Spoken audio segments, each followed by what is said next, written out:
La paz del Señor. Es un placer estar con ustedes en este sábado en nuestra serie sabática que trata con las parábolas de nuestro Señor Jesucristo. Estamos cursando un estudio que cubre la mayor parte de las parábolas de Cristo. Son 18 volúmenes que hemos escrito, están gratis para ser descargados en nuestra página web. Y desde el año pasado hemos estado todos los sábados compartiendo uno a uno las parábolas. Estamos en el volumen 8. Y hemos cubierto la primera parábola que aparece en ese volumen, que es la parábola de la viuda y el juez injusto. Y hoy corresponde proseguir a la próxima parábola que trata con la parábola de los obreros en la viña. Se encuentra en Mateo capítulo 20. Permíteme leértela. Porque el reino de los cielos es semejante a un hombre, padre de familia, que salió por la mañana a contratar obreros para su viña. Y habiendo convenido con los obreros en un denario al día, los envió a su viña. Saliendo cerca de la hora tercera del día, vio a otros que estaban en la plaza desocupados, y les dijo: Id también vosotros a mi viña, y os daré lo que es justo. Y ellos fueron. Salió otra vez cerca de las horas sexta y novena e hizo lo mismo. Y saliendo cerca de la hora 11, halló a otros que estaban desocupados y les dijo: ¿Por qué estáis aquí todo el día desocupados? Le dijeron: porque nadie nos ha contratado. Él les dijo: Id también vosotros a la viña y recibiréis lo que sea justo. Cuando llegó la noche, el señor de la viña dijo a su mayordomo: llama a los obreros y págales el jornal, comenzando desde los postreros hasta los primeros. Y al venir los que habían ido cerca de la hora 11, recibieron cada uno un denario. Al venir también los primeros, pensaron que habían de recibir más, pero también ellos recibieron cada uno un denario. Y al recibirlo, murmuraban contra el padre de familia, diciendo: estos postreros han trabajado una sola hora y los has hecho iguales a nosotros, que hemos soportado la carga y el calor del día. Él respondiendo, dijo a uno de ellos: amigo, no te hago agravio, ¿no conveniste conmigo en un denario? Toma lo que es tuyo y vete, pero quiero dar a este postrero como a ti. ¿No me es lícito hacer lo que quiero con lo mío? ¿O tienes tú envidia porque yo soy bueno? Así, los primeros serán postreros y los postreros primeros, porque muchos son llamados, mas pocos escogidos. Bueno, ahí tenemos la parábola, y siempre que tratamos con las parábolas hemos estado martillando una vez y más sobre el procedimiento, la forma. Hay una forma correcta de leer la Biblia, y es algo que no es algo muy sofisticado, es sano sentido común, de que cuando alguien está hablando y tú oyes una conversación, como es el caso que nosotros ahora hemos tomado de todo una narración, un pedazo, una conversación, para poder entender cuál era la intención y qué fue realmente lo que quiso decir la persona, tenemos que leer, enterarnos qué estaba pasando en esos momentos, cuál es el contexto. Y cuando miramos el contexto de esta parábola, tenemos que irnos al capítulo previo. Estamos en el capítulo 20, tenemos que leer un poco antes. Recuerde que la Biblia no fue escrita en capítulos y versículos, eran unos manuscritos. Luego después, para beneficio de nosotros los estudiosos, fue dividida artificialmente en capítulos y versículos. Pero eso no fue cuando estaba escribiendo Mateo. Él no dijo, voy a escribir el capítulo 20 y ahora voy a escribir el capítulo 19. No, él estaba escribiendo, después fue dividido así. Hay que ver de qué se trataba, qué estaba sucediendo en ese momento. En el contexto de esa parábola, si nos vamos atrás, vamos a encontrar de que Jesús le había hablado a un joven que le había preguntado a Jesús qué tengo que hacer para heredar la vida eterna. Y Jesús le dijo en el versículo 17 del capítulo 19 que obedeciera los mandamientos, porque Jesús predicaba la ley, salvación por obra. Entonces él le dijo, todos los he guardado. Él le dijo, ¿cuáles son? Y Jesús le dijo, los mandamientos. Y después él le respondió, todos ellos he guardado. Y Jesús lo miró y le dijo, bueno, pues solamente te falta una sola cosa para ser perfecto. Ve y vende todos tus bienes y dalo a los pobres y ven y sígueme. Y él, como era rico, pues no se fue entristecido. ¿Ve? Porque por las obras de la ley, cumpliendo los mandamientos, nadie llega a la perfección, nadie llega a ganar la vida eterna. Jesús predicaba salvación por vida eterna, salvación o vida eterna por portarse bien y obedecer los mandamientos de Dios. Sí.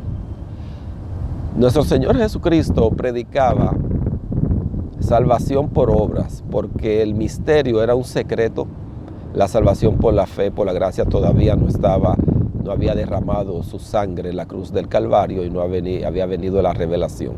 Por eso él le dice a ese muchacho que le dice, y era un muchacho honesto, le dice, ¿qué debo de hacer para heredar la vida eterna? Y él le dice que siga los mandamientos, cosa que sabemos que el apóstol Pablo, hablando por el Espíritu Santo, Dios mismo hablando a través del apóstol Pablo, dice que ningún hombre se justificará delante de Dios por las obras de la ley.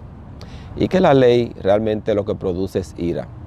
Pero ese sistema vino para que el hombre se declare incompetente y se declare incapaz de ganarse la vida eterna. Y viniera ahora por la gracia, por la fe, que era un misterio en ese momento. Cuando Jesús sigue hablando, los discípulos dicen, oye, pero si esto es así, que como le dijiste a ese muchacho, ¿quién podrá ser salvo? Y le dice Pedro a él, nosotros hemos dejado todo y te hemos seguido, ¿qué recompensa tenemos? Entonces él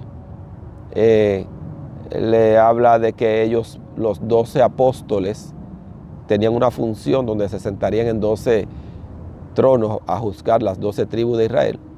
Dios le iba a dar una recompensa de honor cuando el reino se estableciera, y aparte de eso, a todos los que dejaran algo por el Señor le iba a compensar. Y que lo que tú pierdes económicamente aquí, materialmente, en oro y plata y propiedades, el Señor va a compensar eso. Y luego entonces él sigue abundando sobre esa respuesta con esta parábola de el padre de familia que va y contrata obreros en la viña. ¿Ve? Entonces, ¿de qué estaba hablando Jesús? Jesús estaba hablando de la mentalidad y lo que estaban pensando los discípulos cuando él dijo esta parábola. Se trataba sobre lo que yo sacrifico, lo que yo pierdo. Hay personas que han perdido su profesión, han dejado propiedades, negocios por seguir a Cristo. Hay veces que el Espíritu Santo, en el propósito de Dios para la vida de una persona, pues los lleva por un camino donde pierden.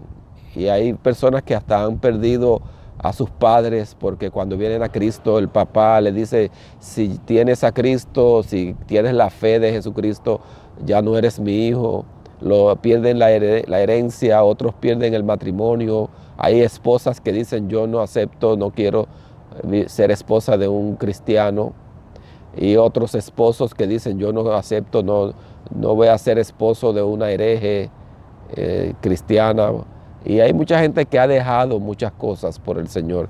Y el Señor le está corrigiendo una actitud. Primero le da la consolación de que todo el Señor te va a compensar. Y luego les está hablando sobre la recompensa. Y le trae esta parábola para revelar cuál es el mecanismo, cuál es el factor determinante en la recompensa que Dios te va a dar. Y no quiero adelantarme para ir al significado de la parábola. Él le da entonces esta parábola. Y ahora vamos a mirar, hoy vamos a hacer dos partes. Ya hemos visto el contexto. Y quiero ahora, quiero entrar de una vez a hablar del texto. Mirar las palabras, qué dice y qué palabras se utilizan, porque utilizan conceptos y términos que no son comunes para nosotros, para poder entrar en eso, en una comprensión. Siempre que estudies las parábolas, aparte de ir y buscar cuál es la ocasión, por qué Jesús dijo esa parábola, es importante también detenernos a ver las expresiones idiomáticas para traerlas a un entendimiento contemporáneo. Por eso es necesario utilizar diccionarios y compendios, y debemos de ir y buscar que hace 2000 años atrás qué significaba, por ejemplo, esa palabra de la dracma. Él dice, porque el reino de los cielos es semejante a un hombre, padre de familia, que salió por la mañana a contratar obreros para su viña. Y habiendo convenido con los obreros en un denario al día. ¿Qué es un denario? Un denario, la palabra griega ahí es dracma, y dracma viene del latín, de la palabra latín. Ese es realmente el pago que se le daba a una persona por un día de trabajo. Una persona trabaja, ese día de trabajo era día luz. El día luz comenzaba a las 6 de la mañana y terminaba a las 6 de la tarde cuando anochecía. Y todo ese trabajo de un día completo, el pago de un jornalero era un denario. ¿Ve? Había convenido con los obreros en un denario al día. Otro punto que podemos ver en esta situación es que había convenido, haciendo referencia a que hicieron un contrato, un pacto verbal. Los contratos verbales valen igual que los contratos por escrito. Antes los contratos verbales eran principalmente lo que se usaban y no contratos por escrito. Vamos a ver, entonces ahí vemos ya lo que es un denario, lo que es ese contrato que le daría un denario por el trabajo. Lo buscó por la mañana. Otro término que utiliza ahí es cuando él comienza diciendo, porque el reino de los cielos, y ese concepto de reino, es bueno tener claro de que el reino de los cielos, el reino de alguien es el territorio sobre el cual tiene autoridad y poder. También es el lugar, no solamente el territorio, sino la influencia que tiene la persona. Porque vemos que hay personas cuyo territorio es pequeño, pero su influencia es alta. Dios ha escogido como territorio a Israel, pero su reino no está limitado a Israel. Su gobierno, su influencia es sobre toda la creación. El reino de Dios es visible e invisible. Dios es rey sobre el mundo que se ve, pero también es rey sobre el mundo que no se ve. Y el reino de Dios visible está por verse, porque Él lo ha prometido a través del trono de David y a través de las 12 tribus de Jacob. ¿Ves? Ese trono que Él va a establecer para siempre, como prometió, tiene que ver con un pueblo. Nosotros que no somos de esas 12 tribus, somos parte del reino, pero del reino extendido, el reino espiritual, y estamos en un reino invisible ahora mismo. El reino es visible e invisible. El invisible ya está establecido, Dios es rey y está gobernando en todas partes, aunque tú no lo veas. El reino de Dios no solamente es visible e invisible, sino que también es presente y futuro. El reino de Dios ya está, ya yo tengo el rey aquí en mi corazón, y ya yo estoy en el reino, ya estoy sentado juntamente con Cristo, ya no vivo yo, mas vive Cristo en mí, ya yo estoy en el reino, no tengo que esperar morirme para estar en el reino de Dios. Para tú entrar al reino de Dios no tienes que morirte, tú entras al reino de Dios cuando Cristo, el rey, entra en tu corazón. Y Jesús dijo, el Padre y yo vendremos y haremos morada en él. Y cuando vino el Espíritu Santo de Dios, por virtud del Espíritu Santo, vino Cristo, vino el Hijo y vino el Padre al corazón de los hombres. Y ahora nosotros somos templo, habitación de Dios. Y estamos en el reino. ¿Ve? El reino invisible es presente y es futuro, porque todavía no se ha manifestado el dominio político, económico, geográfico visible en la tierra del trono, que será desde el trono de Israel allá. Entonces es futuro. Entonces el reino de Dios es presente y es futuro.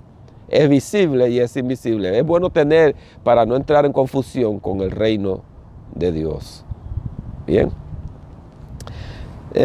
Otro término que encontramos en la parábola es justicia. Cuando al final hay una protesta y hay un malentendido con los que cobraron primero, y él le habla de lo que es justo. ¿Ve? Es justo que la persona se le pague lo que se comprometió el padre de familia a pagar. Eso es justo. Si a ti te dicen que te van a pagar $10 por hora y te dan $15 por hora, ese pago no es justo. El justo son 10. Los 5 adicionales son una regalía. Justo es lo que corresponde, lo que se ha convenido, lo que se merece. ¿Ve? Entonces, otra cosa que quisiéramos ver en esa historia, para que ustedes tengan claro, es que en el texto habla de que si yo soy bueno, dice el versículo 15, no me es lícito hacer lo que quiero con lo mío, o tienes tú envidia porque yo soy bueno. Esa palabra envidia que aparece ahí,